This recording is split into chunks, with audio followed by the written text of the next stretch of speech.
in 82 runs. Recovered though, and that beat Kent by 9 wickets, and then beat Gloucestershire the other day as Rushworth bowls. Brown cuts late at that one. It's stopped by Dixon at point, and it is well, it's not the end of the over because there was a wide second ball, wasn't there? So one ball to come. Gloucestershire all out on Tuesday in Bristol for 204. Shane Sneyd took 4 for 48, including 3 in his final over. The game with last ball after Tom Westley made a patience 71. Aaron Nijar a quick-fire 32 not out. With 2 needed, Sneyd cut Jared Warner past point for 4 to win the match. So drama in Bristol. Last ball here in Chesley Street of this first over. It's gone off towards square leg, and that is the end of the over. And other than the wide, David, quite a tidy over. Yeah, don't see too much of Nick Brown in the shorter form of the game for Essex, but he's keeping wicket this afternoon in place of Adam Wheater. Be interesting, I've never seen him keep with the gloves for Essex, so it's always interesting when you have someone behind the stumps that doesn't usually do the job properly. You can really tell the difference between a proper wicket keeper and just someone who does it part-time, but interesting to see what Nick Brown looks like with gloves in hand. Start delayed at the test match as well, so rain is about. Yeah, looking at the radar today, it's I know in Cardiff we've already seen a picture from Dave Bracegirdle, the Radio Nottingham commentator, talking about the weather down there. Patience required, I think, was his message today.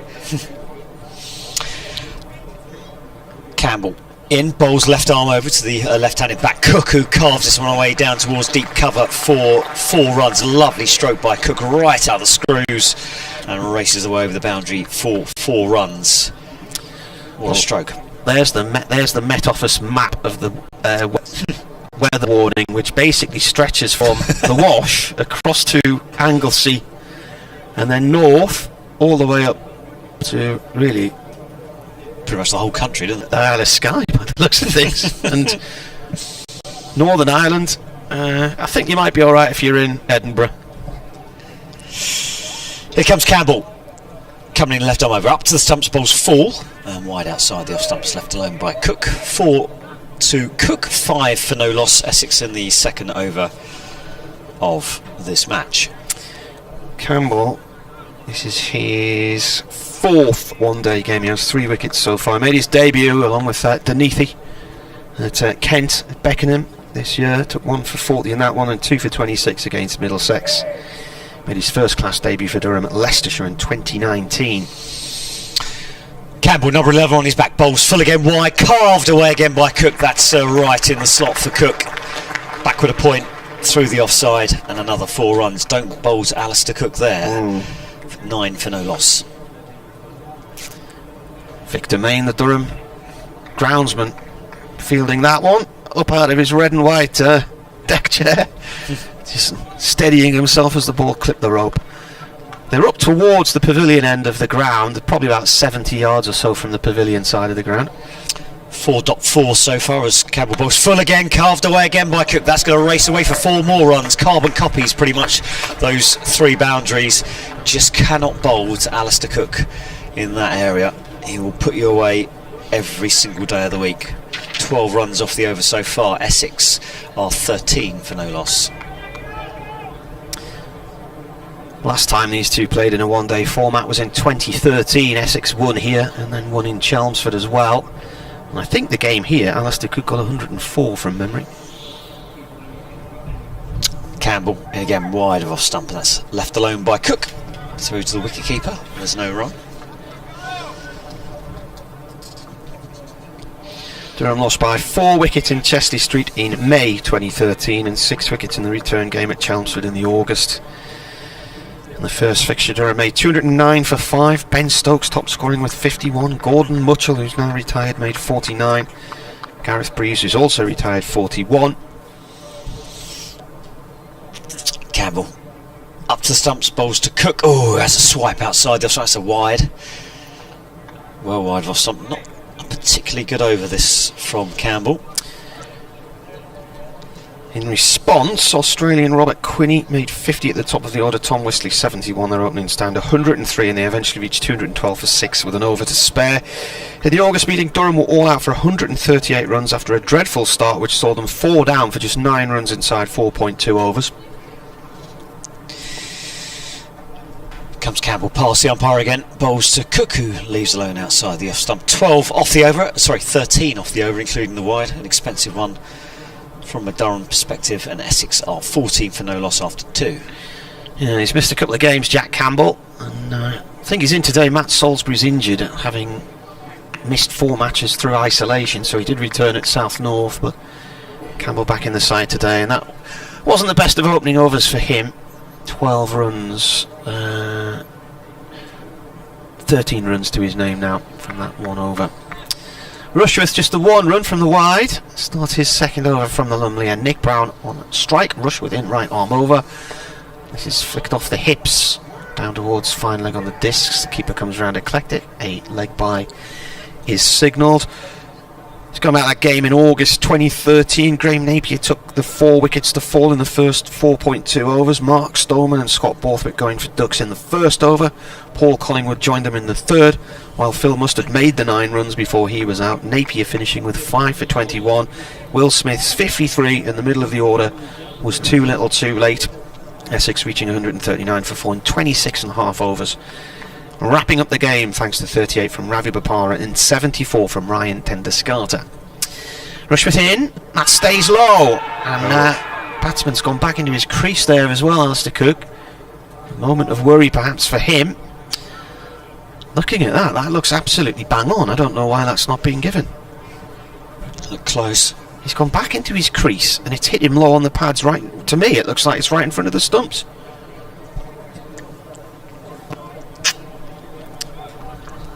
Umpire says no. Paul Pollard at that end.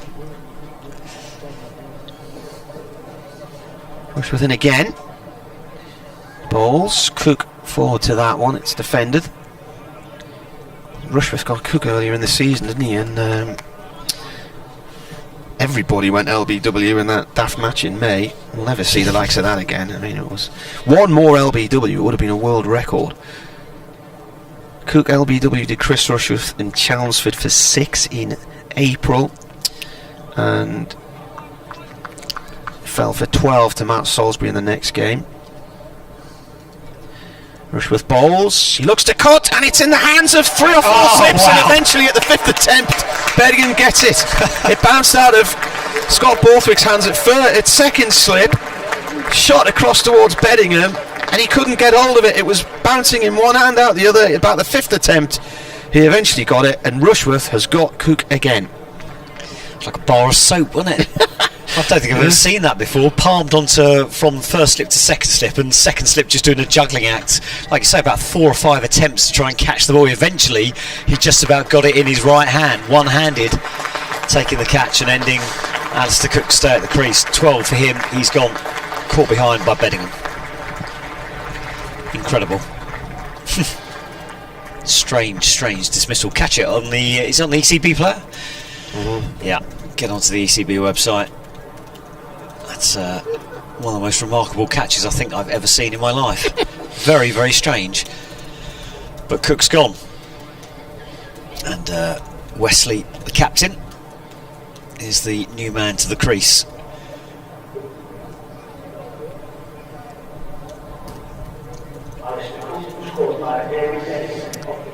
Wasn't there a song on Shooting Stars, Hot Potato, Hot Potato? Was it Mr. Potato, Mr. Potato? Incredible. I think, yeah, bar of soap sums it up perfectly.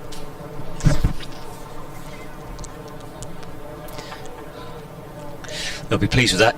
Cook had just got himself going in the previous over, hadn't he? Yeah. And Campbell was serving up some half volleys outside the off stump, but they'll be pleased to see the back of the former England man. Wesley's been in pretty good nick though in the one-day competition. Rushworth in, and bowls defended by the Essex skipper. So 15 for 1 the score, and The wicket came after 2.4 overs.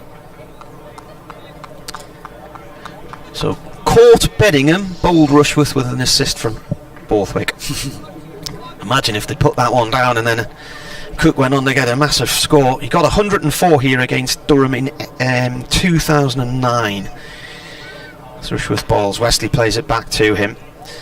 And a game which many people will remember for a number of reasons. It was an end of season, nothing really to play for, dead rubber, because both had been in contention in Division 1 of the Sunday League at the time, and then they'd slipped away by the time Sky turned up. I was covering the match, howling westerly wind, and Scott Borthwick got smacked for 5 sixes in a row by James Foster towards the end of the game with a game in the balance, and then he didn't get a 6th six because Borthwick bowled a wide down the leg side which went for 4, so Essex won. But the following May it emerged that the ECB were looking into allegations of match fixing, and it led to Mervyn Westfield being arrested and eventually jailed for 4 months. Here comes Campbell, left arm over bowls to Brown, that cuts him in half. Went straight through between bat and pad. Well, actually quite well taken by the keeper down to his right hand side, well watched. There's no run. Yeah, I was up here for that game. Were you? Yeah. I commentated on my own that day, and I couldn't understand. It's just, when I heard the following year there was an investigation underway, my immediate thought was 5 sixes in a row, but then it was spot fixing from Mervyn Westfield, which he admitted to at the Old Bailey. Rushworth in again, bowls full, and Brown defends into the offside. It's fielded at point, and there's no run. Yeah, that was Foster, wasn't it? 5 sixes of Borthwick. Yeah. So Borthwick, leg spinner, bowling to Foster with a massive tailwind, and he just smashed each ball into the stand on the right hand side of the ground towards the castle. That's from this end, wasn't it? Yeah. But so the match was September 2009. Here comes Campbell, bowls again, full, guided down towards third man for a single. They might come back for a second. That's quite a deep boundary down there. Yeah, Brown's coming back, throw comes in, but Brown's comfortably home. And a couple of runs, so total. That's a long old boundary down there. Yeah. And Essex 17 for 1 here on BBC Essex, BBC Radio Newcastle. Yeah, Westfield admitted his part in the conspiracy and went to prison, and has since worked with the PCA to try and help young cricketers keep on the straight and narrow. Danish Canaria, the man alleged as the fixer, was banned from all cricket for the rest of his life. Campbell bowls again full, guided away down towards wide third man this time, who comes around and just takes a single. Brown goes to 3, and Essex are 18 for 1 in the 4th over. Just going to watch that wicket again. How many times was it in and out of Beddingham's hand?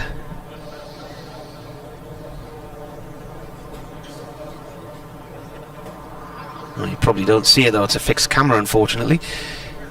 Here's the edge. Oh yeah, 1, 2, 3, 4, 5 or 6. Yes. Wow.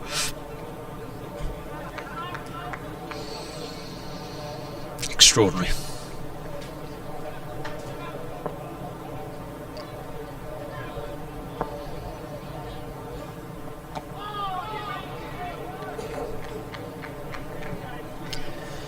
Campbell bowling there, it's gone off down towards fine leg on the discs, no run.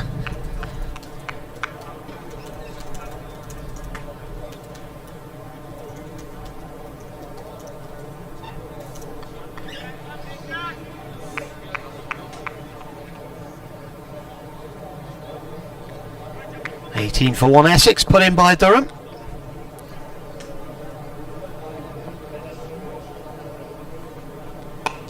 As Campbell bowls, that's just defended into the leg side. That's a comfortable take on the bounce by the man at square leg, and that is the end of the over. 18 for 1 Essex. Solid start. Obviously lost Alistair Cook in the previous over.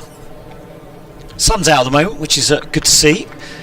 Hopefully the rain might skirt us, but by the looks of the weather forecast that doesn't look likely, but we shall see. Already lost a couple of overs per innings to the weather this morning. It was a short downpour, but it was heavy enough to keep the players off the pitch for 15 minutes. As Rushworth is in now, right arm over Bowles, and that's a swipe outside the off stump by Brown through to the wicketkeeper, and it's a dot ball.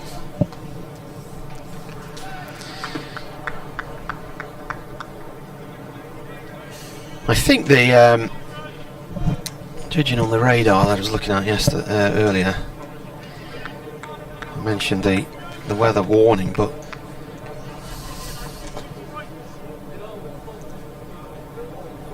the odd shower around this afternoon. Rushworth in. This is played up towards mid-on, no run. Chances of precipitation 40 to 50% all the way through the afternoon, really. So the odd shower might hit us. I mean, we've just missed one there to the north east of us now. It's just skirted around the bottom of the ground. And then tonight, 6-7 o'clock, it gets about 50% again. The thunderstorm signs now seem to have disappeared off my radar. It's on my one. This is played up to mid-on to Travaskis by Brown, no run. He's on 3. Wesley had to get off the mark after 4 deliveries. Durham have Essex 18 for 1 in the 5th over. If you want to get in touch, you can email weircricket@yahoo.co.uk, or it's @MartyCricket on Twitter. Have you got the Essex Twitter? Yeah, bbcessexcricket@gmail.com if you want to get in touch with us. bbcessexcricket@gmail.com. Looks like 2 p.m. is the worst of the weather. Rushworth in. Brown flicks that off towards mid-wicket. No run. Who's that fielding in there? Underneath. They all look slightly wider in this strip. I have mentioned this in commentary, but because of the eggshell blue and the way the shirts blend into the bottoms, they do look a bit wider than normal. So I have to sort of do a double take every now and then, try and work out who the shape of people are.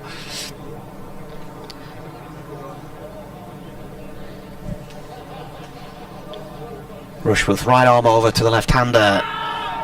Bat and pad there. Ball goes back to the bowler. Sun is shining at the moment.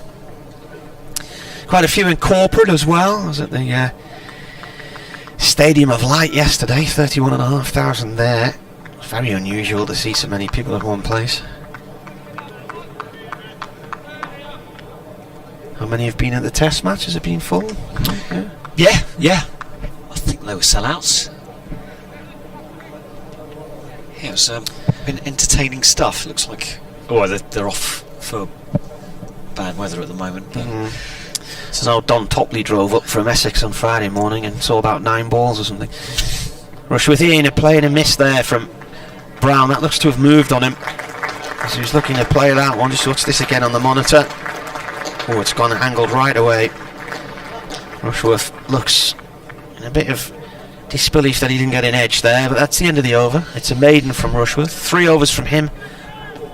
1 wicket, 1 run, and 2 maidens. And the run was a wide second ball of the game. Paul's emailed. Hi, Marty and David. Greetings from a fairly sunny and warm Costa del Hartlepool. Should be with you until around about 4ish before going out to watch a rock band called Assassin. Oh, have good fun. Sounds Come dangerous. on, Durham, yeah, doesn't it?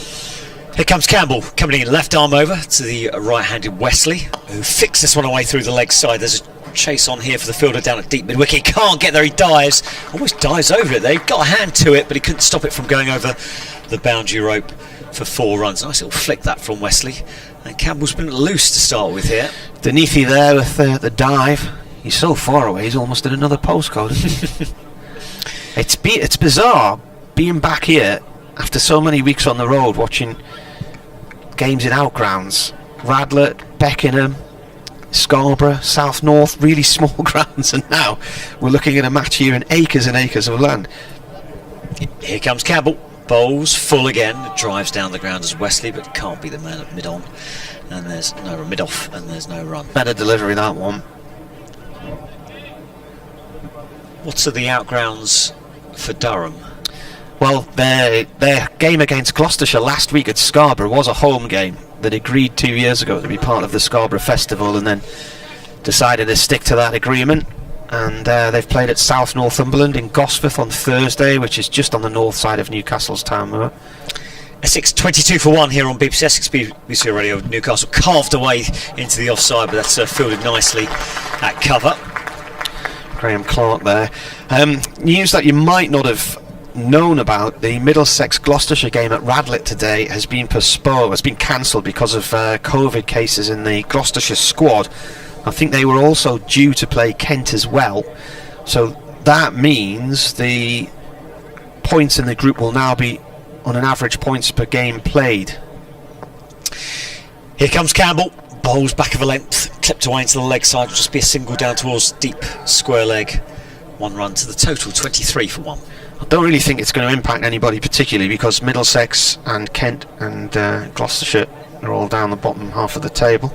I say that, actually, Gloucestershire are only a point behind Durham. Well, that shows how tight it is, really, doesn't it? Durham have 7 points, Lancashire 7. But Kent at bottom, Middlesex are third bottom, so we don't expect it to drastically change the look of this group. And Campbell in, bowls to Brown down the leg side. It's going to be a wide. Really struggling a little bit. He's not having the best of times here at the moment, is he? bbcscricket@gmail.com if you do want to get in touch with us. It's raining at Trent Bridge, it's raining in Derby, it's raining in Wales, but it's not raining in Kent, it's raining in Lancashire, but it's not raining in my heart. Campbell jogging in over the lush outfield bowls. Oh, that's appeal. Yeah, it's given, edged, gone to the wicketkeeper behind. And Campbell, who's had pretty much a bits and pieces first few overs, draws the edge from Brown, looking to drive on the up, nicks it through to the wicketkeeper. It was half an appeal, wasn't it? Yeah, I wasn't really expecting anything to be given there. We never heard anything, did we? No, absolutely not. And then suddenly Brown started walking after the umpire stuck his finger up. So Essex are 2 down, Brown goes for 3. And a good breakthrough there.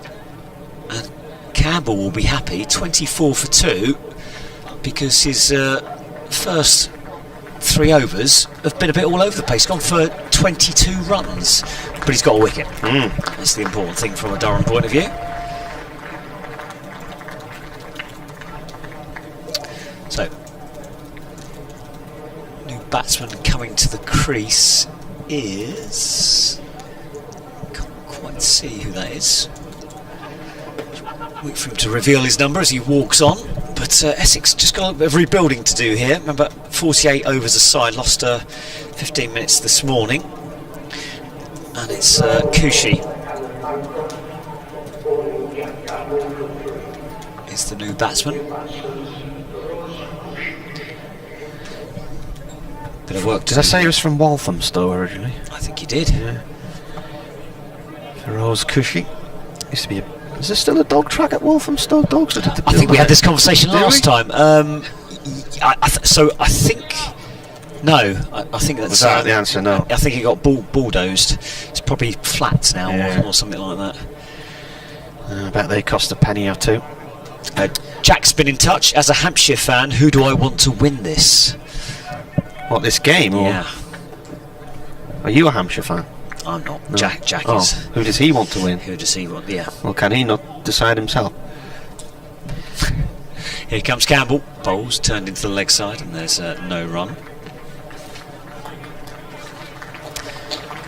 Good way to finishing over with a wicket and a dot ball.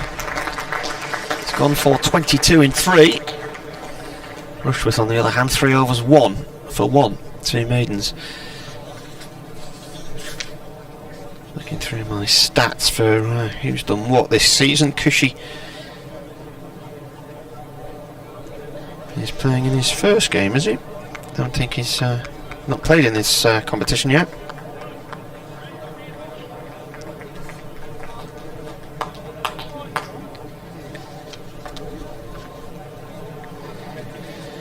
Rushworth to continue. Wesley is on 5.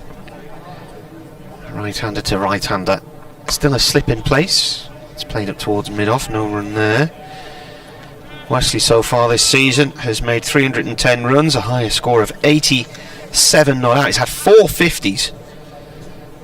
So looking down He's got 87 against Middlesex, he's got 71 against Gloucestershire, 69 not out against Kent, and 69 against Hampshire. So he's been enjoying himself. And in terms of his career, this is his 94th one-day game. Rushworth bowls, and he just clears his back leg there to play that through the leg side. It's a good diving stop from Travascus at short mid-wicket. That might have gone away through for 4 otherwise. Wesley 3,168 runs and an average of 39 in list A. And this is indeed Feroz Kushi's debut in one-day cricket. A lot of debutants on show this season because of players being lost to 100 sides and coronavirus protocol and whatnot. Rushworth bowls again, a bit of a leading edge this time from Wesley. It goes off towards mid-off. Ooh, important business here, David. Lunch. It's got to be the Cumberland sausage there.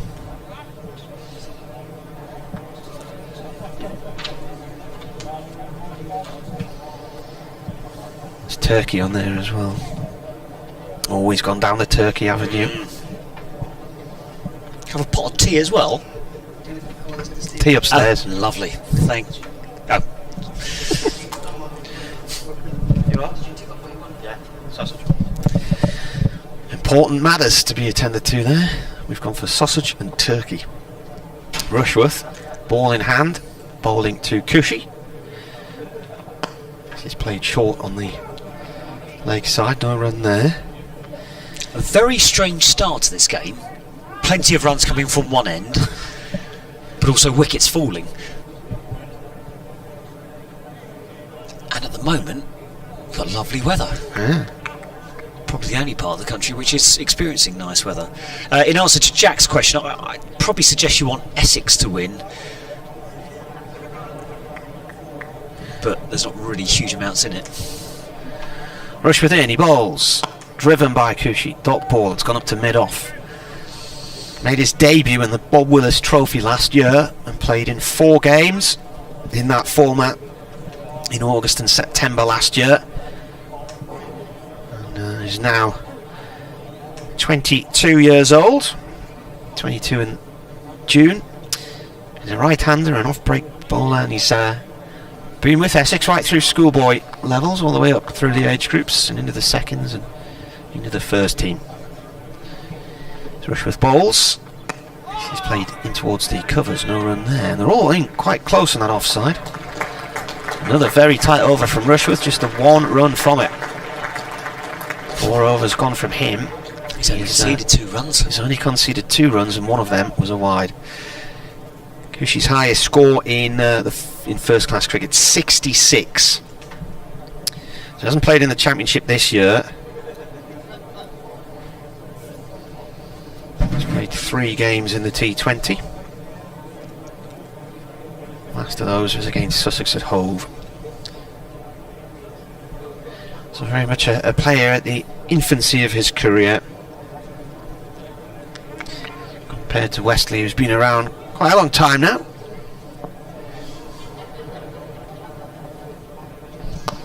This next delivery's punched down towards deep backward square leg for a single, and a lovely throw in from the boundary, like an arrow that one. Yeah, straight to the keeper's hands. And 1 run to the total. So Wesley on 7, Essex at 26 for 2. We've got a weather update from Hamilton in Scotland. There's Campbell, left arm over, bowls to the right-handed Cushy. That's a comfortable leave. Low, isn't it? Yeah, absolutely. Well wide of off stump though. Easy leave for the batsman. No run. It's angled right across. It's gone off the corner of the back of the strip to the keeper, but it's certainly pitched inside the line originally. Elizabeth is in Hamilton. She says, hello Marty and David. Currently dry here, but rain, thunder and lightning forecast. Oh. She said, sky certainly looks threatening. Do hope the sun continues to shine at the riverside. as Campbell bowls full, and Cushy will get his first run, just guided down towards mid-off for a single. 27 for 2 here at BBC Essex, BBC Radio Newcastle. I will file this email in the easily pleased column, because she goes on to say, as always, enjoying the commentary and your comments on basically just about anything. Thank you, Elizabeth.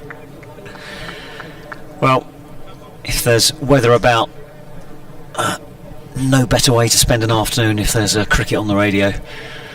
How much cricket we'll get, we'll have to wait and see. Weather due in around about 2 p.m. this afternoon, according to the forecast. Driven nicely down the goal. That's going to be 4 runs. That's the best shot of the day so far by Wesley. Right out of the middle of the bat, back past the bowler, and 4 runs just beneath us. PJ Mead says, where's it gone? Hello, the Middlesex game has been postponed, so I'll be watching your game today. Good. And Kevin Hand, the Middlesex commentator, says, pray for PJ.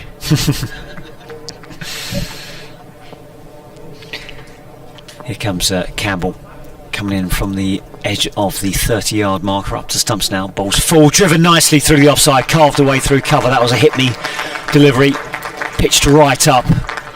It was in the slot, and it was dispatched by Wesley through the covers for 4 more, just as that sky starts to darken. Cloud cover coming in from the left-hand side over the pavilion. It's drifting up from the southwest.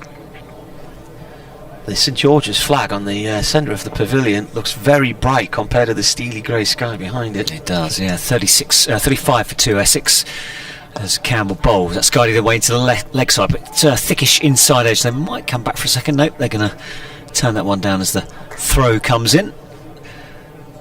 As Martin takes a photo of that dark cloud sky. It's a bit of a strange scenery at the moment, actually. There's some blue sky away to our right hand side. There's a smattering of supporters up on the top deck of that stand. But I'll tell you what, you do not want to be there when the heavens open. There is no cover there whatsoever, and it looks foreboding, the weather away to our left. That's St George's flag just picking up as the breeze whips round. But as I said, at the moment we've actually got sunshine, although there's not huge amounts of blue sky about, certainly not away to our left anyway, which is where the weather's coming from. Essex are 36 for 2. Got a bit of a delay here. What's going on? Wesley's retaken his guard. Rushworth continuing from the... is that the City end? Lumley end. Here he comes, playing off the back foot and out towards the covers. Yeah. Really, it should be the Park end, because the castle's in the middle and the village of Lumley's behind us, but this is the Finkel end.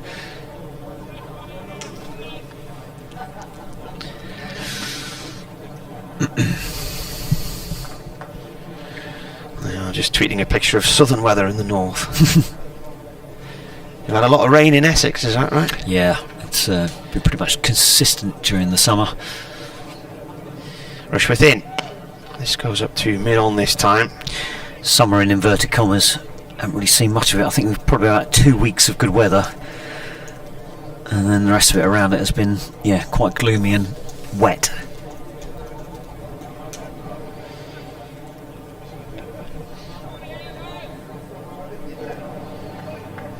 Derbyshire are playing in Chesterfield today against Yorkshire, aren't they? I was looking at pictures of that one earlier. Graham Hardcastle, who covers Yorkshire for the papers, saying it was looking positive, but I don't think they've got started there as Rushworth bowls. This is played off towards deep mid-wicket for 1 by Wesley, who moves on to 17. Light aircraft just above us. Would you want to be up there in a light aircraft with these clouds around? Yeah, not in this weather. Mm-hmm. I'm looking at those lightning conductors on the tops of the floodlights, the big spikes on the tops.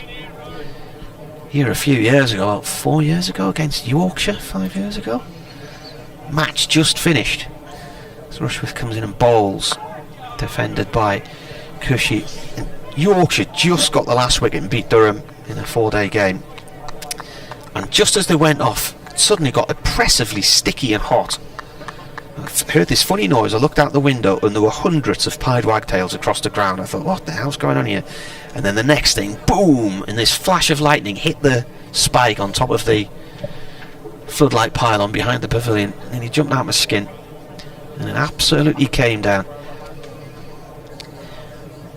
Rushworth to Cushy, over pitch, driven back to Rushworth. He snatches at it, bounces at his hand. It was into the ground first.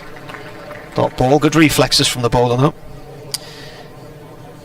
No prospect of play before lunch in Chesterfield, says Jonathan Dodge, the BBC Radio Yorkshire commentator. There's an inspection at Beckenham, Kent against Hampshire. Start delayed, 12:30 inspection there.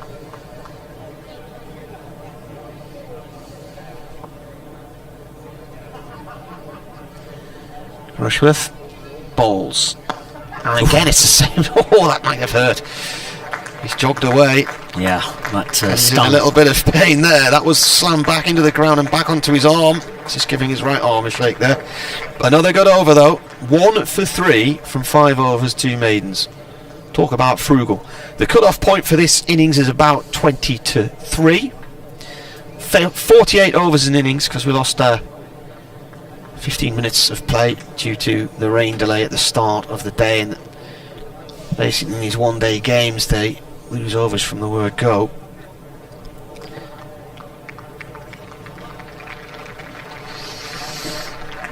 Yeah, nice round of applause there for Rushworth. Well, he's been economical, hasn't he? 5 overs, 2 maidens, 3 runs, and the 1 wicket off his 5 overs so far. Campbell's being replaced, is he? Yeah, Paul van Meekeren, the Dutch international. Campbell's been a bit expensive, hasn't he? What's his first few overs gone for? 21 for 33 from 4. 30, wow. Rather costly. Yeah, all the runs coming from one end. One slip in as Van Meekeren bowls right arm over to the right-handed Wesley, who just defends into the leg side, and there's no run. Still the sun's out, which is quite remarkable because if you're here, there's not huge amounts of blue sky about, but the sun is somehow managed to poke its head through the clouds, which is a welcome sign. Certainly if you're here to watch cricket. And there's a good few fans of the ground, as Martin was saying earlier, but a couple of thousand tickets, was it, for the healthcare workers? There's Van Meekeren bowls, and that's back of a length. Wesley tries to pull that one away through the leg side, toe end of the bat down towards mid-on, and there's no run. Stiff breeze away to our left-hand side. You can see the St George's. That's not stiff, that's just gentle. Stiffer down south. It's par for the course up north. Flopping away there, isn't it? It's not like at full pelt or anything. As Van Meekeren up to the stumps, bowls right arm over to Wesley, who defends into the offside, fielded at point, and there is no run, but looks like it's got some rain in there, that cloud, all the way to the left. There's a gull flying above the scoreboard in the left hand corner of the ground, and the whiteness of the wings is certainly prominent against the darkness of the sky. It's a lovely kit, that Durham kit. It's a sort of a cross between the England World Cup kit and with a sort of old school New Zealand shirt, like back in the 90s, with that darker stripe across the shoulders that was defended into the leg side, and there's no. It's a very, very nice kit. I'm very much enjoying it. It's claret and blue, so it's Durham's colours, and it's the sort of basically a design based on the original World Cup kits from 1992, where everybody had striped shoulders, didn't they? So, and then it was 1993, I think, when teams in this country started wearing pyjamas for the first time. Van Meekeren coming in now, bowls to Wesley, who whips this one away through the leg side, and it's going to go down towards deep square leg for a single. One to the total, 38 for 2. Cushy's only got 1 off 9 so far. He's been kept quiet by Rushworth. I'm talking about the flag. There's a bit of a breeze, and the St George's flag's fluttering on the centre of the pavilion. We were at the Deershed Festival in North Yorkshire last week, and the main arena bit was down in a bowl, quite sheltered. Van Meekeren comes in right arm over bowls. Takushi wraps on the pads, appeal for LBW. Height may have been an issue there, and possibly leg side as well. Too much doubt in the umpire's mind, doesn't give it. Side pad. Turnover's gone, 38 for 2, so the first set of fielding restrictions end. My watch is telling me that we're 2.7 miles away from rain. So we're watching that drifting round the top of Birtley at the moment, and back at Chester Street. So 38 for 2. 2 more fielders can come out the discs now. Yeah, so down in the main arena area, we've sort of quite sheltered by trees, and then walked back up towards our tent one afternoon. As I was getting up, we were only on a slight rise, but it was a hot afternoon, quite a breeze, and then suddenly I thought, God, it's quite windy up here. And as I was approaching the tent, but I couldn't see it, this woman said, "Are you the ones with the gazebo?" And I said, "Yeah." And you said, "Well, not anymore." This is Rushworth bowls, and this is out. An easy catch at mid-wicket for Travaskis, a soft shot from Wesley. He's gone back into his crease and just whipped it out there. I say easy, it was a bit of a dive involved, but I mean, that's bread and butter for a fielder like Travaskis. And Wesley has gone for 18, 38 for 3, and a bit of a tame dismissal, really. Yeah, absolutely. Essex are struggling against every other bowler apart from Campbell. Pretty much they've got all their runs off Campbell, but they're losing wickets at a fair old rate here. 3 down already, and as Martin was saying, it was a tame dismissal. I just mistimed it. He's trying to whip it away through the leg side, but he's caught it probably thickish inside edge. It's gone squarer than he was aiming for, and it's a lovely simple catch to the man at shortish mid-wicket. And Wesley goes for 18. Captain gone, Essex in trouble, 38 for 3. Seen a pattern in these games in recent weeks. Lots of early wickets, and then partnerships for the 4th or 5th. Having said that, Durham have had some pretty good partnerships at the top of the order as well, but among opposition players, definitely. So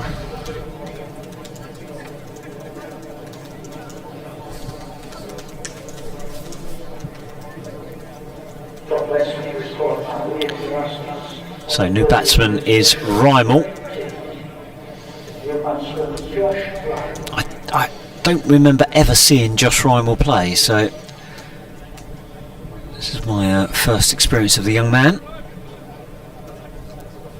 Just taking his guard now. Essex a bit like the T20, been trying to blood some of their youngsters. This is their last chance of winning a trophy this season, after a few barren years in the turn of the century. Rushworth in, defended by Rymel, who's got 49 on his back, the coveted number 49 shirt. Yeah, it's been trophy laden after the first. So almost got on a roll, didn't they, 4 years ago? Essex, and been winning trophies ever since, but it's looking like, unless something comes up trumps in this competition, they will go trophies. So is it top 4 go through? No, 3. I'll explain it in a minute, but Rushworth coming in. There'll be an update for Radio Newcastle in about 4 or 5 minutes. Played back towards Rushworth there by Rymel. The Tour Series cycle races begin today in Gisborough.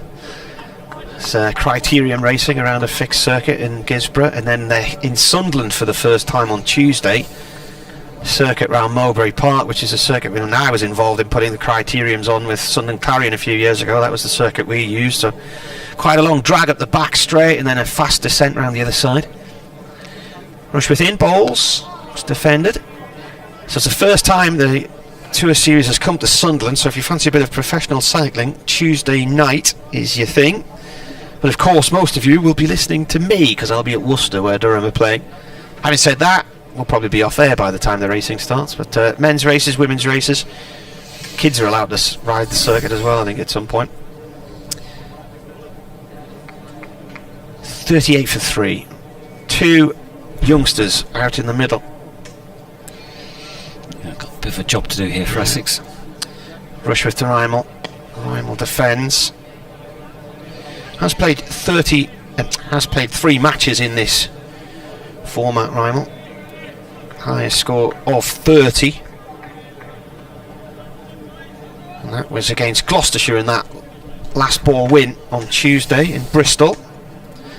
Didn't bat against Kent. His previous match was in another season. Rushworth in again, bowls, an edge, down towards third man. Headingham comes round and cut it off, 2 runs. Genuine edge that. Wide of the slip though. Decent over, just a 2 flight and a wicket at the start. Rushworth, 2 wickets, 5 runs from 6 overs. 2 maidens.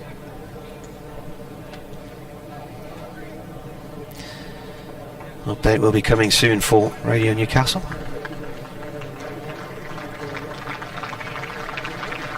Applause for Rushworth as he heads back towards the boundary at the far end of the ground. Update now for Radio Newcastle.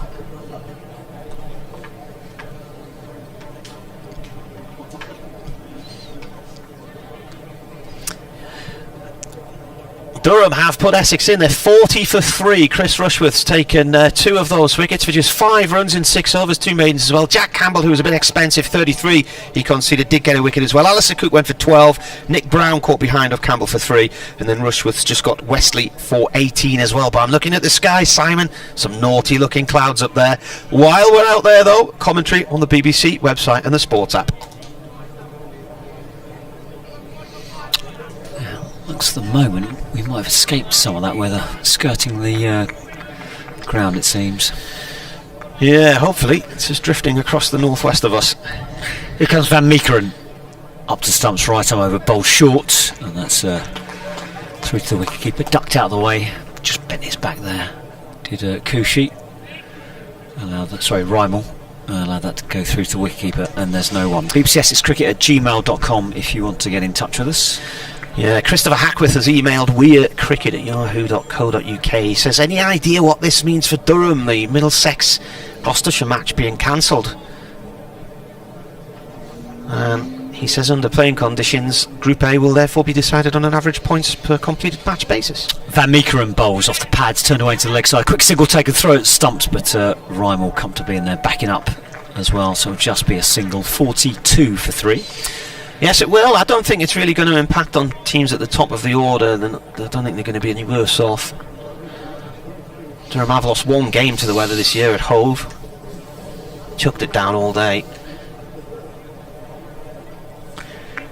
Thanks for your email. Just get to that in a second. John's been in touch asking about a few of the Essex players, certainly the wicket keepers.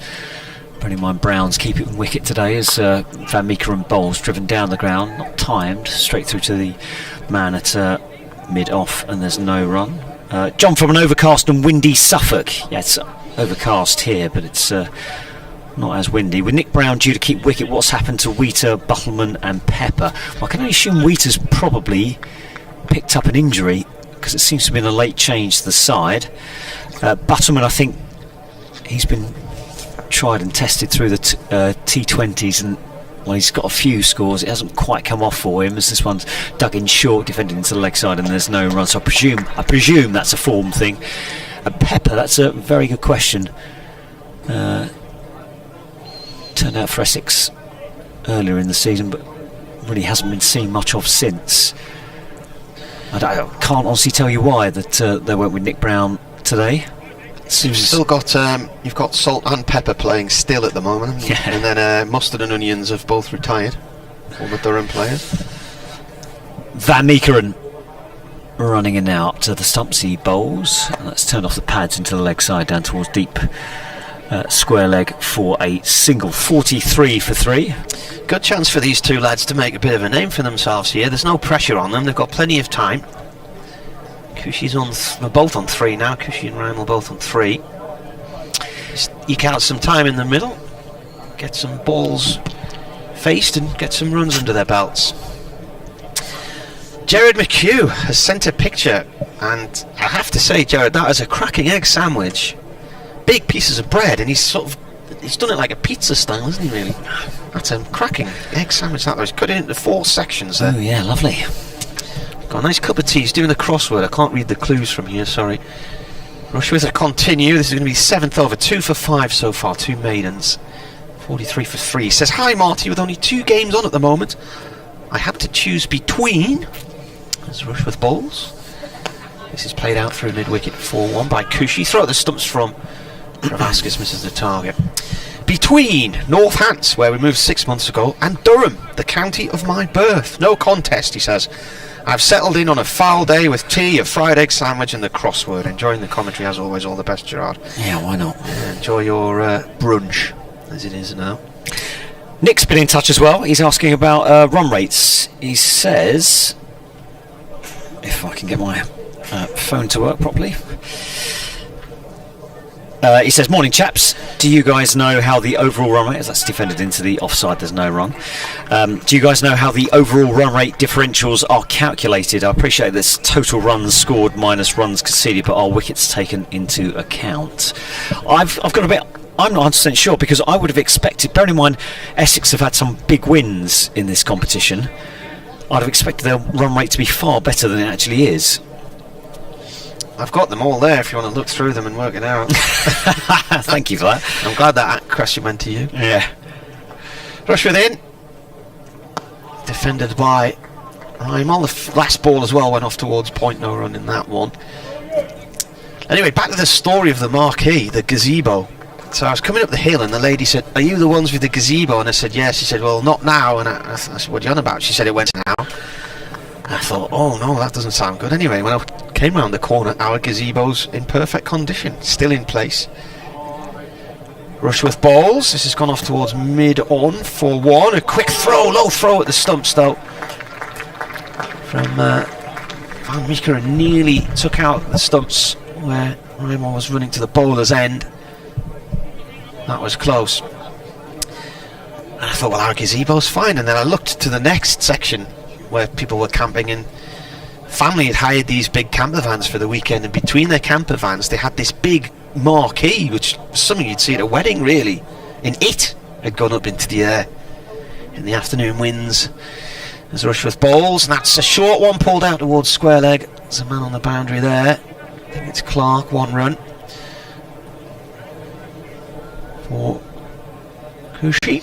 Moves on to 5, and it was smashed to pieces. It had actually gone up into the air, turned on itself and smashed back down on its top and just obliterated. So when I arrived they were busy picking all the different parts up. News of Michael Pepper. Apparently he's tested positive for COVID, so right, well I wonder if that has had an effect on, maybe, we don't know, but other members of the team as well. As this has gone off towards mid-on, no run there. First of all, wish him well, and he gets better quickly. We don't know why Wheater isn't playing, we presume an injury, but with COVID around at the moment, it has affected certain players and certain sides. We've had, I think Liam Travaskis was missing during some of the T20s for Durham, and Matt Salisbury missed the first 4-1 dayers. Durham's entire second team had to isolate a few weeks ago after a T20 quarter-final victory against Lancashire, and then they weren't able to go to finals day in Arundel. So Durham were down during the middle of the T20 competition to just 10 fit players, and were allowed to bring Ben Stokes back early. More applause for Rushworth, who's just finished his over. 2 for 8 now from him. That one's turned away down towards the deep square leg fielder, who's been gainfully employed so far in this match. A run to the total, 47 for 3. Adam Wheater's unavailable due to personal reasons. Right. I hope all is well with him too. So Rushworth bowled 7 overs, 2 for 8, 2 maidens. He normally bowls 7 and then has a bit of a breather, so we might not see him again for a while. Here comes Van Meekeren. Bowls, and that's defended by the right-handed bat into the offside. 48 overs as well. Somebody won't be able to bowl their full allotment, will they? Might be 10 for some and 9 for others.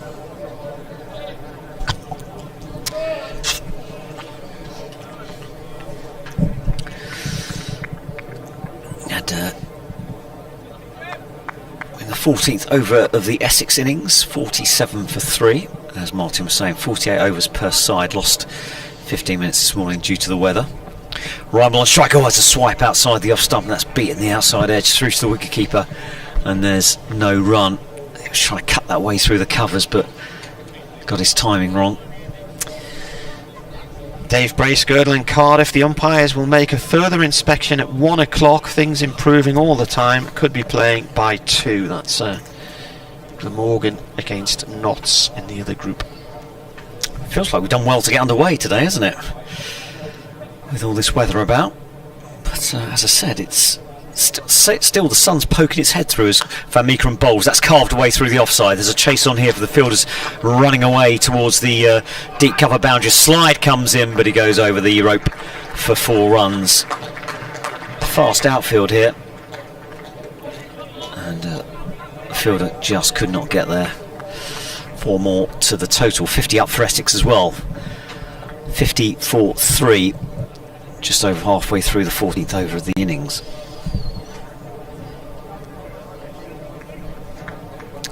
Van Meekeren just wiped some sweat away from his brow. The right sleeve of his shirt, he's now right over bowls to Rymel, and that's defended back down the pitch, and there is no run. BBC Essex Cricket at gmail.com if you do want to get in touch with us. Lots of people seem to be hunkering down, getting away from the weather today. Anthony Gibson, the Somerset commentator, just posted a photograph of a rather wet-looking Wantage Road in Northampton, and he says it's raining rather more heavily now, and more covers are coming on. It's grim down south. Van Meekeren glides over the turf, up to the stumps, bowls to Rymel again, swipes away outside the off stump through to the wicketkeeper, no edge, and there's no run. Van Meekeren just holds his head in his hands. A couple of play and misses in that over from Rymel. End of the over, 51 for 3 here on BBC Essex, BBC Radio Newcastle. BBC Essex Cricket at gmail.com if you do want to get in touch with us. Are there any games actually playing then? Let's have a look back through. So delayed in Chesterfield, Derbyshire, Yorkshire. Glamorgan Notts not playing. Kent Hampshire not playing at Beckenham. Lancashire Worcestershire not playing. Middlesex Gloucestershire cancelled. Ground staff have been brought in to whiten the crease marks again here. Northants 49 for 1 against Somerset, but they're now off for rain. Where are Lancashire playing today? Manchester. So just an update from the Essex camp. Wheater was at Chestler Street and had to leave for personal reasons just before the start. Buttleman didn't travel and wasn't selected, but they just want to make clear there is not a COVID outbreak. Good. That's good to hear. So Pepper does have, or is isolating because of COVID, according but to the, not the others. Yeah, absolutely. Good. There was quite a lot of worry among the clubs a few weeks ago that this competition might not take place. And I know there were a number of meetings among chief executives and whatnot.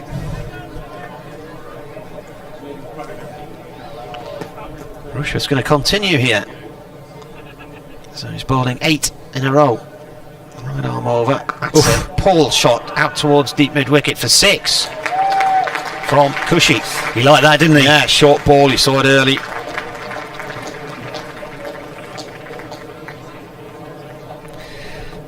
Hammer blow into the leg side there, right out of the meat of the bat, flew away to the boundary, gave the fielder down on the deep square leg boundary absolutely no chance whatsoever. He's moved on to 12 from 18 deliveries, and that's 57 for 3. Rushworth from the Lumley end, bowls.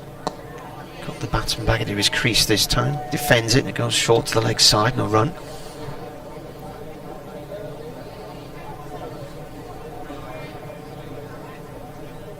And 50 came up after 13.4 overs, 50 for 3.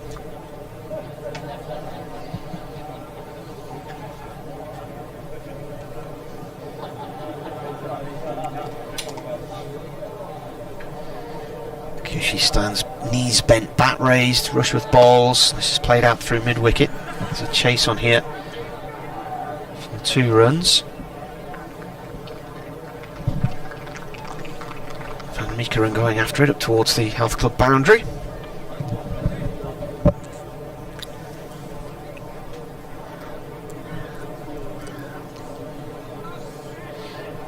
Kevin Hand said it's desperate times. The weather's that bad down south that he's listening to us, watching us on his TV.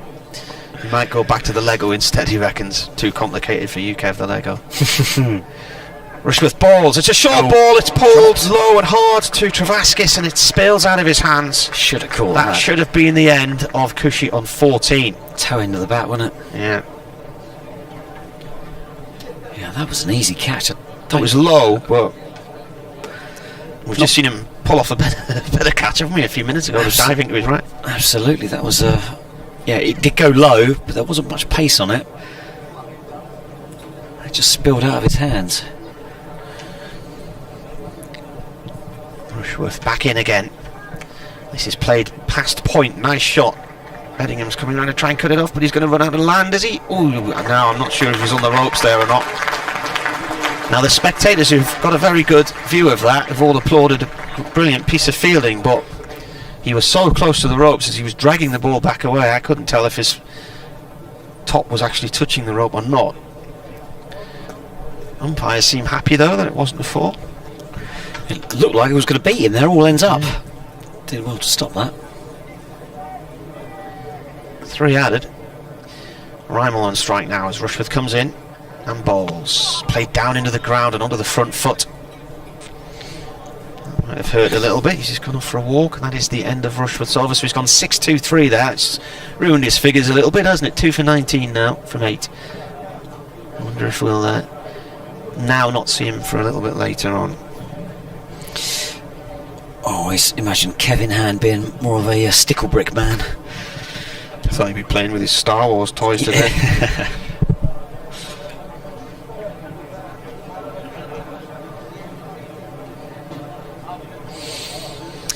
So Cushy dropped in that over on 14. How will he benefit from that life?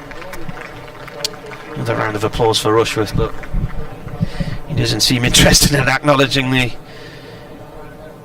applause on that occasion like he did in his previous overs. Waves of sunshine at the moment as the clouds come over the ground. That's driven down towards mid-on, start of the next over. Essex are 62 for 3, no run there. Waves of sunshine, that sounds like a difficult second album.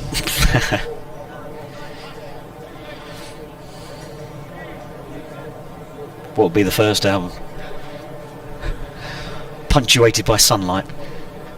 Grey skies at dawn. Waves of Sunshine was the experimental second album. Yeah, the band was citing musical differences at the time. Here comes Van Meekeren, up to the stumps, bowls, punched away through the offside. Now there's 2 fielders chasing after that. It should just be a couple of runs. I don't think it's going to go all the way for 4. No, it's not. A slide comes in and throw over the stump. So 2 to the total. Essex are 64 for 3. These 2 youngsters doing a bit of a rebuilding job for Essex. 2 balls into the 16th over.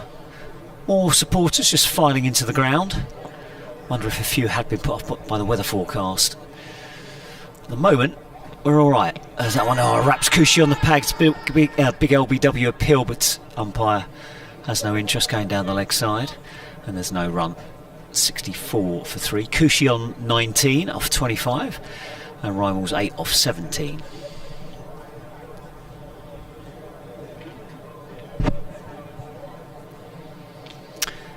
Chatter among the supporters here today. Kev says the kids are playing with the Star Wars toys. He objects to the suggestion of stickle bricks. Van Meekeren. Oh, it's just gone a little bit darker now. Ball short. Oh, that's reared up at the batsman. He actually did well there. Soft hands. Guided down towards third man for a single. And Cushy goes to 20. Essex are 65 for 3. Nearly added 30, these 2.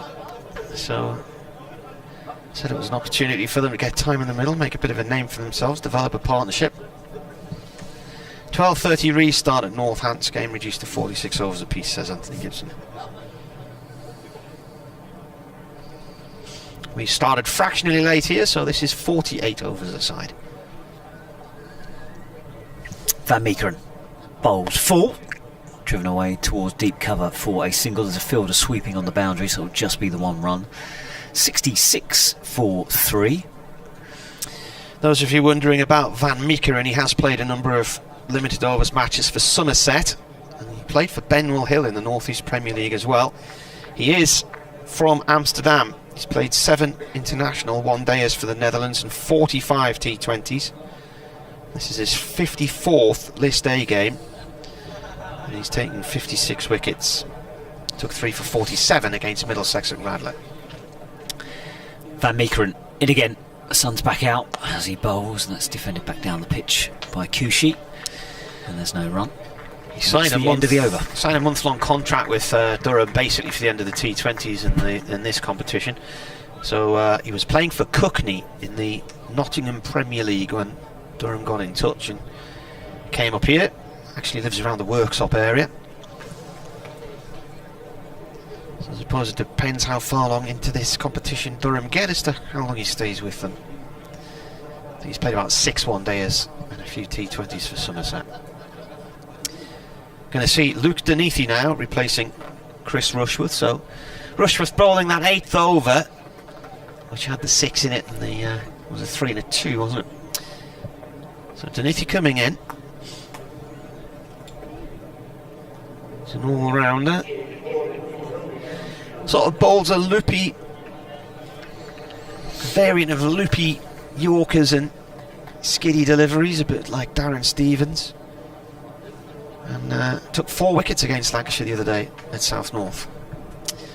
Right arm over from the Lumley end, in he comes. This first ball is defended. He's got a bit of a style of Paul Collingwood about him as well.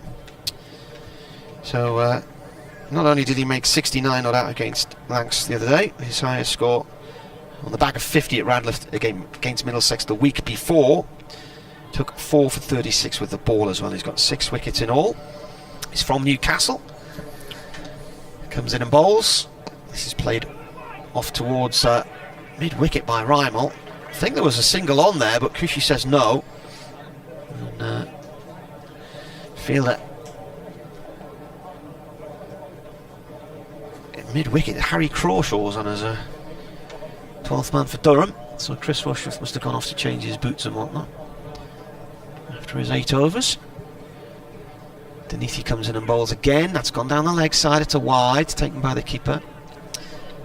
Deneathy's played for Northumberland in minor counties cricket and come through Durham's academy, second team. Crawshaw is from the Teesside area. Started playing his club cricket for Wolverston. Got 100 when he was 12. Deneathy bowls. He's gone up towards mid-off this time. He's got quite a few 100 runs in the last few years for Hartlepool in the North Yorkshire South Durham League, and recently won a cricketing scholarship to York College. So talented young man. Yeah. He's on here as a 12th man today.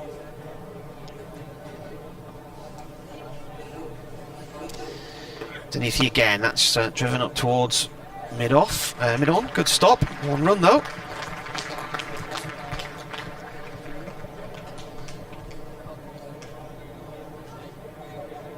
Van Meekeren, the man who dived across and stopped the ball getting away for 4 on the discs, gingerly picks himself up. There's an umbrella gone up at the far end of the ground. There's a couple of other umbrellas gone up. There's one cloud just towards the sort of far right of the ground, which might be causing a little bit of rain.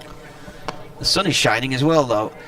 Quick single here. Van Meekeren tries to go at the stumps at the bowler's end and just misses the target again. Another cheeky little single from Kushi. In fact, as he was racing into his crease, he dropped his bat.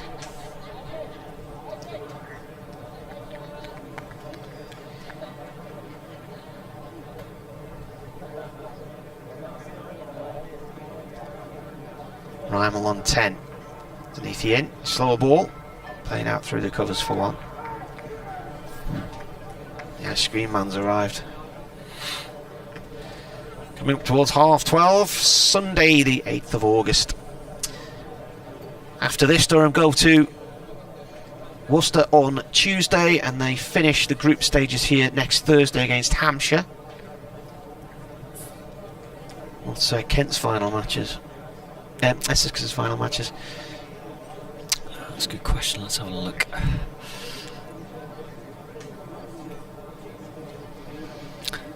Delay here. Don't think this is a sanctioned drinks break. Certainly the batsmen are taking on some water. Umpire's asking them to get on with it. Where are we? What's the date? Sunday, 8th of August. So Kent, why do I keep saying that? Essex. Tuesday host Sussex in Chelmsford, and then they are at Manchester on Thursday at Old Trafford against Lancashire. Scott Borthwick bringing himself into the attack. You would have thought they could get the fixture list done properly. It seems pointless them going all the way back to Essex to play a game on Tuesday and then coming all the way back up. Yeah, I suppose the one common sense angle to this was the fact that Durham played 3 games in the south, so they went to Beckenham, Hove and Radler and did it in one swing. Actually 4 games away from home, because they threw in the Gloucestershire match in Scarborough on the way back as well. So Borthwick on. Bit of leg spin, bowls, and that's defended away into the offside by Rymel. 11 off 23 for Rymel here on BBC Essex, BBC Radio Newcastle. Essex are 70 for 3. We can download the app as well. Go to the website bbc.co.uk/cricket and you can find all the commentaries on the website. Rymel bowls just drifting down the leg side. That one helped along its way down towards deep backward square leg for a single. 1 to the total. He goes to 12. 71 for 3. And these two are doing a pretty good job of rebuilding, with Essex having lost their 3 senior batsmen quite early in the day. The Olympics closing ceremony taking place. I can't believe it's gone so quick. Yeah, it's flashed by, hasn't it? Team GB did pretty well. Finished 4th in the table, didn't they? I think they won as many medals as they did in 2012 in London. Here comes Borthwick, bowls to Cushy. That's given a lot of air, and it's clipped back to the bowler on the bounce, and there's no run. It was the Charity Shield yesterday. It was, yeah. I had no idea. Completely took me by surprise, that. Here comes Borthwick, flatter delivery. That's guided out towards short third man for a single. 22 to Cushy. Essex are 72 for 3. I was busy watching the Lions game. Yeah. And yeah, someone mentioned that. Did Leicester win it? Did I dream that? Or I don't know. Got no idea. No idea. Here comes Rymel. Here comes Borthwick bowling to Rymel, who pulls that one away in the leg side. Doesn't time it. It's down towards mid-on, and there's no run. Just doesn't seem like there's been a long enough break, is there, between the end of the season and the start of the next one? But No. I know they're starting early, aren't they, because of the World Cup next year, which is obviously going to be held in December. Floated. Oh, that's punched away high in the air. It's going to clear the fielder. Has it got enough legs to get over the boundary? I don't think it is. It's plugged. Soft outfield. And it'll just be a couple of runs to the total. Rymel goes to 14, 74 for 3. They have added 36 from 47 balls, these two so far. Much needed as well. It was 38 for 3 when they came together in the 11th over. A steady partnership between these two. BBC Essex Cricket at gmail.com if you want to get in touch with us. Well, 3 people now sitting on the balcony at the gym watching the match. I presume they've all been and done their exercises. Anne's been in touch with us. She's sorry to hear about Wheater, but I'm hoping Nick has his own keeping pads because she doesn't think Adams will fit. Different sizes. Denethi bowling here to Cushy, start of a new over. 74 for 3 as we begin the 19th here on the BBC. Durham won the toss and put. Essex in and got Cook out for 12, Brown for 3 and Westley for 18. They were 15 for 1, 24 for 2, 38 for 3. Cushy's on 22 as Denethi bowls again. That's flicked away down towards long leg. 2 fielders out there. Throw back to the keeper.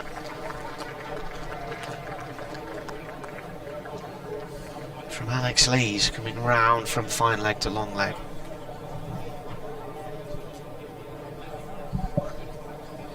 Rymel now and strikers. She gets a single off that delivery. Sun is shining here in Chester Street at the moment. There's a bit of black sky to the north of us, but right above us, blue skies and sunshine. Beneath the end, a drive out towards the covers, a good diving stop, and a throw at the stumps while lying down from Scott Borthwick in the covers. Is he hurt himself? No? Has he hurt himself? I don't think so. I think he's thought he was going to do better from the position he was lying in. He was, what, 25 yards from the stumps he was aiming at? Beneath balls. That's played up to mid-on. Bit of a fumble there from Van Meekeren. He was already thinking about the throw back towards the stumps before it got to him, and he misfielded it. Allowed the single. Not sure he would have been able to get the run out in anyway there. Beneath the end. Rymel plays that 2 deep mid-wicket for 1. Scoreboard ticking over with the singles here. There's been a dot ball and then 4 singles in this over. Last delivery to come. 78 for 3. Martin Emerson and David Brett with you. If you want to get in touch on Twitter, it's at Marty Cricket. We are cricket@yahoo.co.uk on email us. Beneath balls. That's missed at point. An attempted diving stop there by who was that there with a towel? It's 1 run anyway. Dixon. Got a towel hanging out the back of his bottoms. End of the over. The cut-off time is now 2:41. It's climbed slightly from where it began. I think there's been 3 minutes added in so far. White butterfly fluttering around outside our window with the steely grey skies to the north, providing a backdrop. 79 for 3. Now, here's one for you. The flag on the clubhouse is basically pointing northeast, and the flag on the castle is pointing southeast. How's that happening? Borthwick continuing. Bowls back of a length, and that's just a chop down towards deep backward point for a couple of runs. Yeah, I'll come back comfortably for a second run. Throw comes in.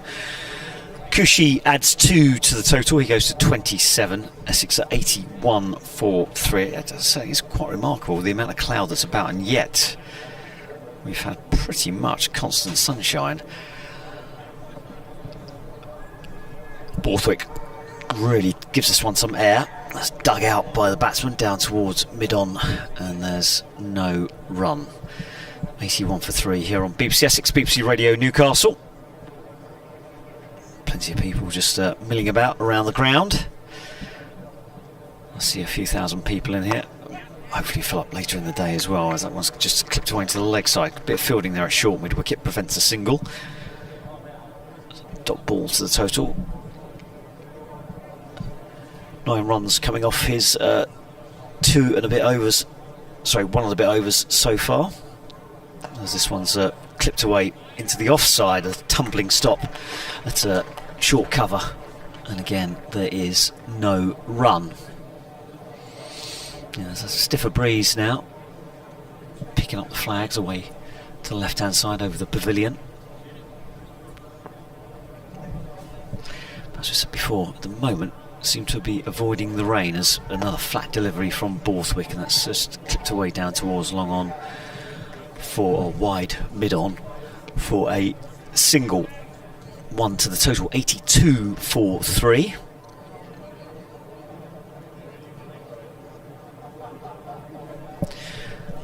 Couple of subfielders there, just having a chat on the chairs away to the left hand side, as that one's defended back to Borthwick. And that is the end of the over. 20 overs have gone, 28 remain, and Essex are 82 for 3. Time is coming up to 20-1 in the afternoon.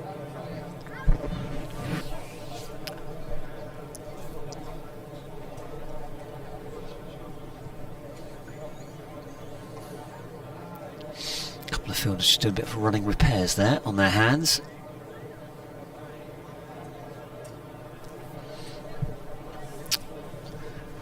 Fielder down at third man is Beddingham. Just inspecting his fingers as Doherty comes in, and that's clipped down towards long on for a single. Right arm over Doherty, coming in from the Lumley Castle end. That's no run. 83 for 3. And Cushy's on 29. Rymel is on 16. Bowler comes in. This is cut off towards the covers. 1 run.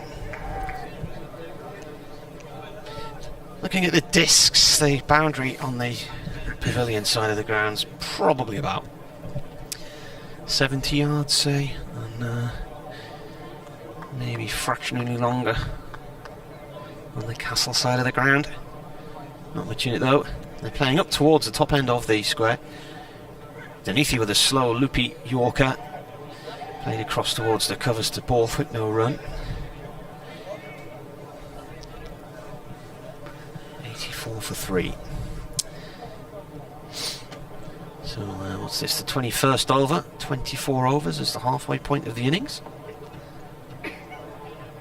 Denethy bowls. It's played low to short mid wicket. Cut off by Crawshaw.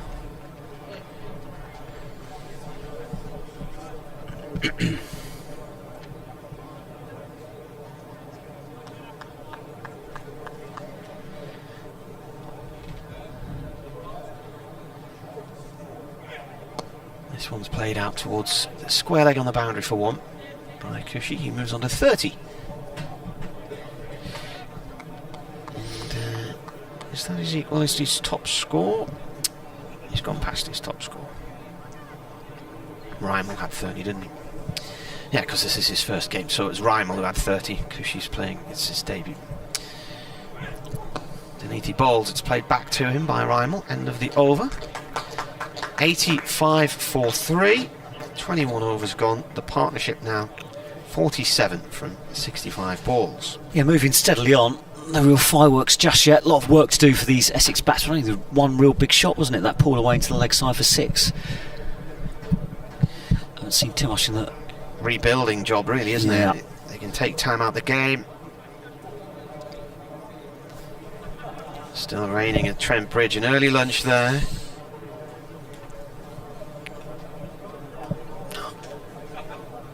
Yeah, just saying to the listeners, we've been pretty lucky, haven't we? Because it's pretty much been, despite the fact there's plenty of cloud about, we've been pretty much bathed in sunshine for most of the morning so far. And it's still sunny as Borthwick bowls. It's short, pulled away into the leg side. It's just going to be a single. There's 2 fielders out in the deep. 1 to the total 86 for 3 here on BBC Essex, BBC Radio, Newcastle.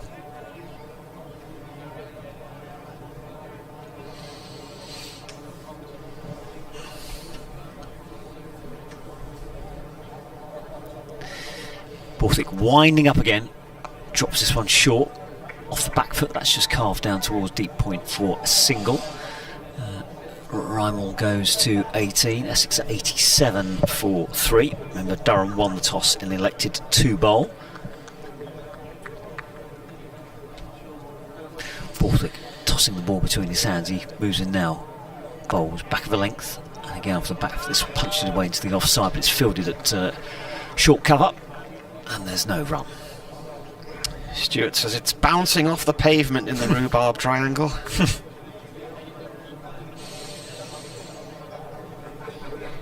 Borthwick in again. Gives this one a bit more air. That's just clipped down towards mid-on for a single. Cushy goes to 32. Essex at 88 for 3. Looks like he missed the match yesterday. A nice 6-wicket win for his team and bowled the opposition out for 36. Is that the 50 partnership up there? 50 runs in 69 balls. Comes Borthwick, bowls. Again, just short of a length, slightly straying onto the leg stump as well, and that's just turned away down towards deep mid wicket for a single. 1 to the total. It's 88 for 3. Sorry, 89 for 3.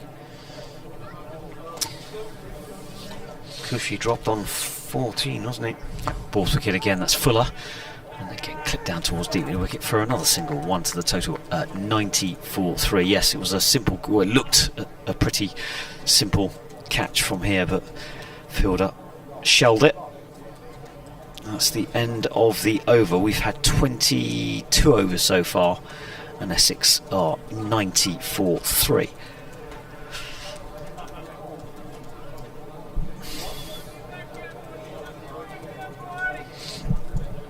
Looking forward to that lunch. Cumberland sausage you went for, right? Yeah. Nice. So Cushy's on 33 as he faces Denethi from the Lumley end. He drives at that one. It's up to wide mid off for 1.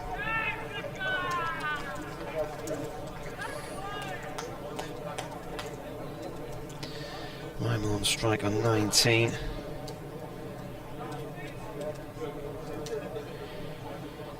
Essex are 91 for 3.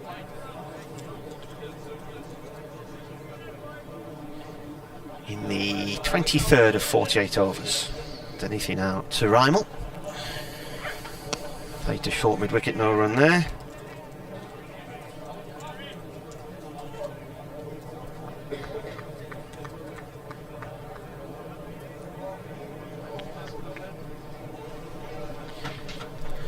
Must be a bit weird for some of the athletes who were in the Olympic Games are already home, aren't they? So Denethi comes in and bowls. He's played to short mid wicket again. So watching pictures here of Team GB heading round the stadium at the closing ceremony. I wonder how many of their colleagues are actually back home watching it on the telly. I was about to say, is Tokyo on the amber list, or? Oh, I don't know. I don't have to go there this week, so Denethi bowls. It's played back to him, quite firmly into the floor by Rymel.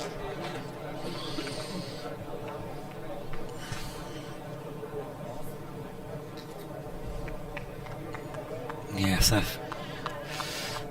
might have to isolate when they get back as well, the athletes. Let's just check, see what it's on. This has gone out towards mid-wicket, no run. David says the weather has turned from bright sunshine on the Whitburn Riviera to rain. The Boca Atlantis ship is moored offshore.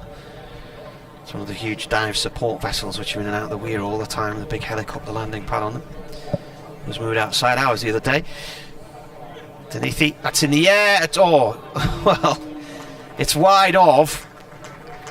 It's like Campbell at mid-off, and he sort of looked like he was going to try and dive after it, and then gave the impression his toes were glued to the floor, but it was well wide of him.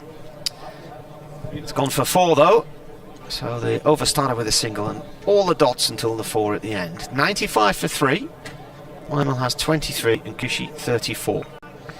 Japan is on the amber list, but I've completely forgot what the rules are in terms of. I'm not sure. The athletes will have to be tested when they come back, will they, and isolate? I don't know. Presume so. That's quite remarkable. They managed to get the whole Olympics going. Yeah. Bearing in mind the amount of infections in the country, etc. Borthwick, number 16, on his back, moves in now. A bit of leg spin. That's turned off the pads into the leg side, and there's no run. Cushy on 34. He's on strike. Rymel on 23 at the non-strikers end. Essex are 95 for 3. There's a few umbrellas up, but I'm wondering. That one dropped short, pulled away into the leg side. It's down towards deep mid-wicket for 1 run. Cushy goes to 35. Essex are 96 for 3. More umbrellas going up now. There's a really low cloud just drifting in above us. There's a very, very dark cloud, isn't there? Can't actually see any rain. Looking through my binoculars, nothing. Just to be isolated over that side of the ground, doesn't it? There's Borthwick. Quicker delivery. Turns the batsman round almost off the pads. I would guess that got a leading edge out into the offside. And there's no run. There's a very, very dark cloud just coming over the ground. But we have still got sunshine at this moment in time. There's a steward at the far end with an umbrella up, and I was wondering initially. Borthwick again just dropped short this time, turned away to short mid wicket, and there's no run. If it was for sun protection, because of bright sunshine in that corner, there's at least 3 or 4 other umbrellas up in the northwest terrace, and now about 3 or 4 up in the main stand as well. The pavilion. Borthwick in bowls. It's clipped down the ground, and there's no run. And There's about a 40 or 50% chance of showers this afternoon, wasn't there? So that also means there's a 60 to 50% chance there won't be any. yeah, it doesn't look great around. Doesn't look great around 2 o'clock, but after that, later on in the evening, it looks okay before the thunderstorms arrive. Oh, this one's turned away into the leg side. So I thought it was the over actually. Just single down towards deep mid wicket for 1 run. 97 for 3. But it has gone a little dark out there. T is it's 20 to 3, isn't it? Yeah. That's when it's meant to be, and it's about half an hour these days. So,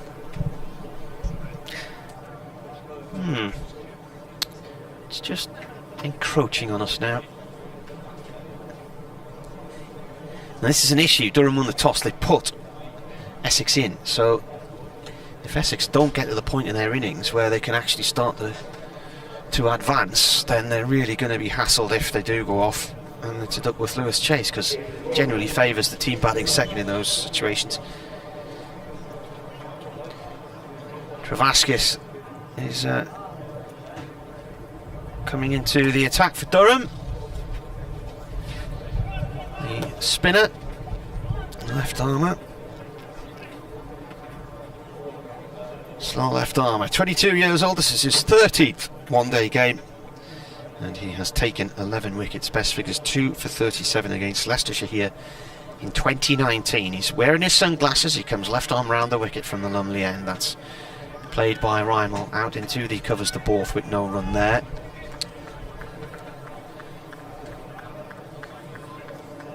So far this season, Travaskis has taken 4 wickets in this tournament. Bit of dust comes up as that's played back towards him. He dives behind the non-striking batsman Cushy and stops the ball. Head to head, these sides have met 18 times. Essex have won 10 to Durham's 6. And they haven't actually lost a fixture to the weather. Incredibly. They've also had 2 ties. That's gone off to mid-off, no run there. Durham wins work out at 2 in Ilford in 2000 and 2001. Game in Hartlepool in 96. And prior to that, a victory in Stockton in 94. They've won twice in Chastity Street as well. Back-to-back wins in 06 and 07 when the sides used to play each other twice in the league format. That's a single to Rymel out towards the cover boundary. Bedingham comes in to field it. Essex have won 4 at home, all of those in Chelmsford, 93, 96, 97, 13. 4 at the Riverside, 2000, 1, 9 and 13, and a Gillette Cup win at Ropery Lane in 1972, and a league win at Hartlepool in 1992. Travaskis in, bowls. Played out through the covers by Cushy to Bedingham for 1. 2 ties. Both sides finished on 116 at Chelmsford in a game reduced to 26 overs in 1995. Essex losing their final wicket on the final ball of the game with the scores level. Travaskis round the wicket to Rymel. It's suddenly got dark here now, and that rain looks like it can't be far away. It's a single, not too long on. 100 runs up for Essex. 100. 4-3, but this partnership very much crucial to what they can go on to achieve, because they've added 62 now. Yeah, still those umbrellas up in the far corner, but not much else. Certainly no way away to our right hand side, which is sort of the Lumley Castle side of the ground. Everyone's still in oh, is there an umbrella going up over there? Bit of rain now, I think. Yes, rain jackets going on. I think we might have a interruption shortly. Don't know how long it will be, but there's a large bank of grey cloud has just engulfed the ground. A few spectators starting to take cover. Borthwick going to continue though.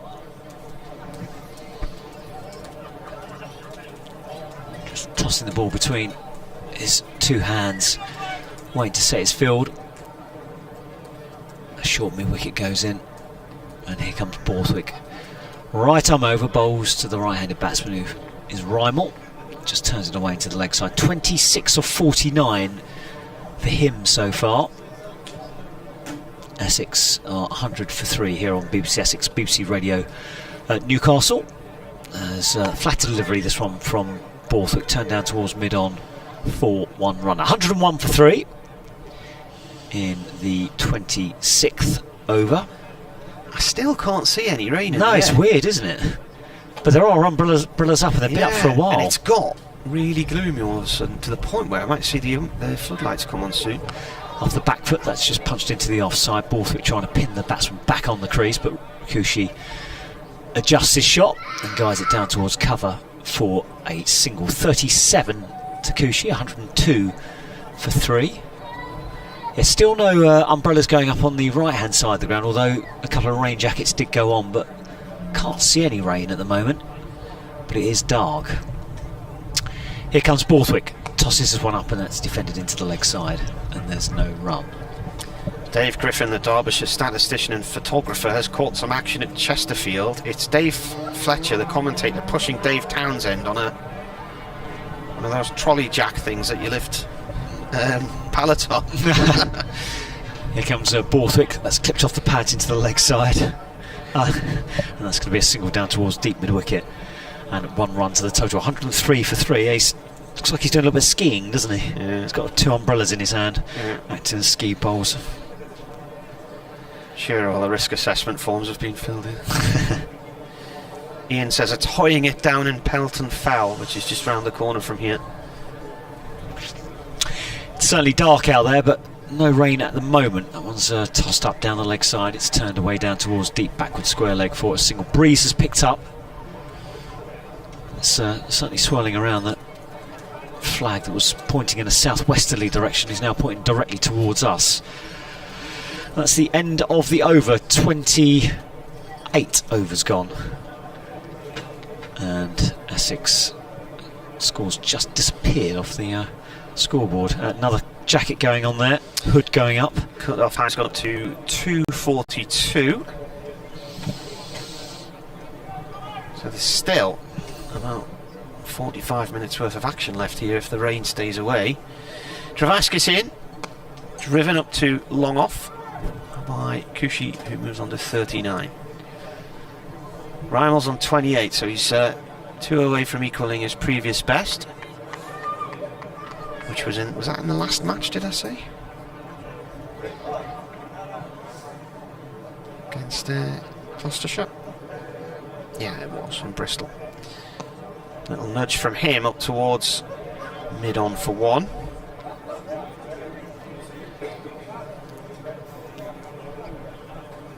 It's grey enough that it should be raining and it isn't. So Pelton Fell's to the west, sort of southwest of here, but the angle the rain's coming out, it might miss us.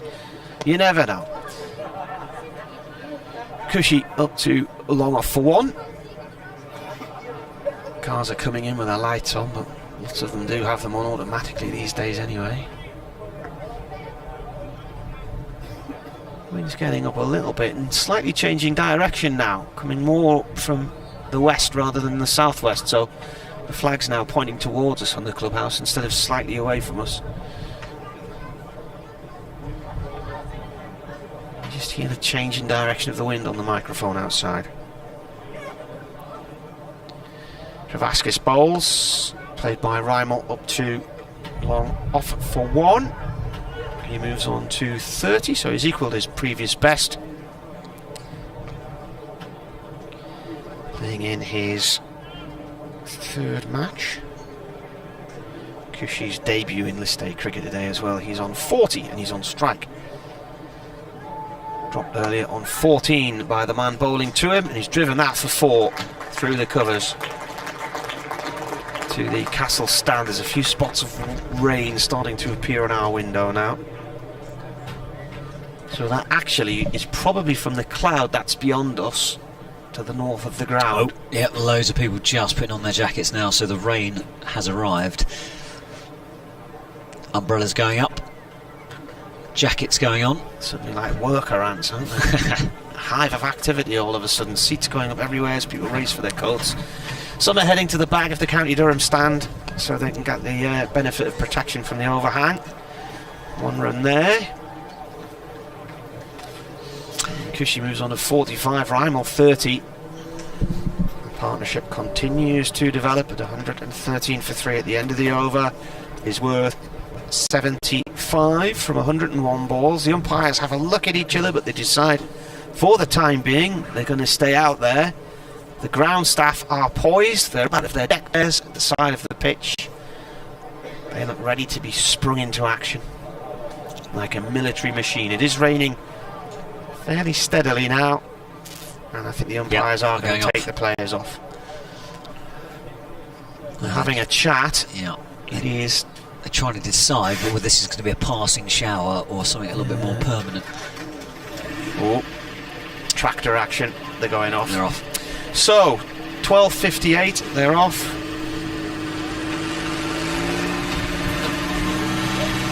And the scoreboard's changed to tell us rain stopped play. Not that we really need to know that because we are here.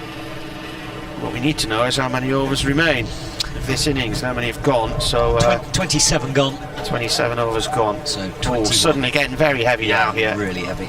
Oh, it's bouncing in our window. We better close the window. Absolutely hammering in. Well, this might be quite a delay. Could it be the end of the Essex innings in which they haven't really accrued enough runs? Yeah, they've been, knowing the weather's about, you would have thought they would have got a little bit of a shift on us. Martin races to close another window. It suddenly has got very, very heavy. I do feel a little bit sorry for the supporters away to our right. We talk about that stand that's open to the elements. If you're on the top tier of that stand, you are absolutely getting drenched at this moment in time. So yes, suddenly heavy rains come down, and even if they were hear everybody scream. It's heavy, isn't it? Yeah. Oof. So it looks like it's going to be, this is Pelton Fells biblical weather. Yeah, a pretty long delay.